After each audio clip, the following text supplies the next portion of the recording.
ছুটির দিনে দর্শনার্থীর পদচারণায় মুখর হয়ে উঠেছে মিরসরাই শিল্প জোন সমুদ্র সৈকত। পরিবার, আত্মীয় স্বজন, বন্ধুবান্ধব ও সহপাঠীদের নিয়ে এই স্পটে ছুটে আসেন দর্শনার্থীরা। স্থানীয় সূত্র জানায়, পতেঙ্গা সি বিচ কিংবা কক্সবাজারের মতো না হলেও মিরসরাইয়ের সবুজ পরিবেশ সমুদ্র সৈকত প্রেমীদের কাছে টানছে। দর্শনার্থীরা দিন দিন এ দর্শনীয় স্থানের প্রতি আকৃষ্ট হচ্ছেন। বঙ্গোপসাগরের মোহনায় গড়ে ওঠা শিল্পনগর সমুদ্র সৈকতে ভ্রমণ পিপাসু মানুষদের উপচে পড়া ভিড়। সাগরে জোয়ার ভাটার খেলায় অপরূপ হয়ে ওঠে এই সৈকত।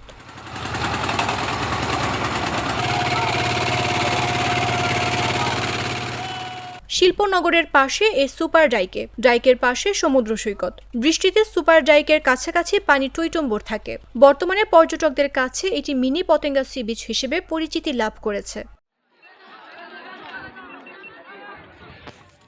একটা সময় এখানে ছিল না কোনো যোগাযোগ ব্যবস্থা। খাল দিয়ে নৌকা করে জেলেরা মাছ ধরতে যেত সমুদ্রে। মিরসরাইয়ে জাতীয় বিশেষ অর্থনৈতিক অঞ্চল উদ্বোধনের পর থেকে এখানকার চিত্র পাল্টে যায়। সাগর ঘেঁষে নির্মাণ করা হয় সুপার ডাইকে। সুরক্ষার জন্য বসানো হয়েছে ব্লক। অর্থনৈতিক অঞ্চলের সুবাদে এখানে তৈরি হয়। মূলত এরপর আবিষ্কার হয় এই সৈকতের।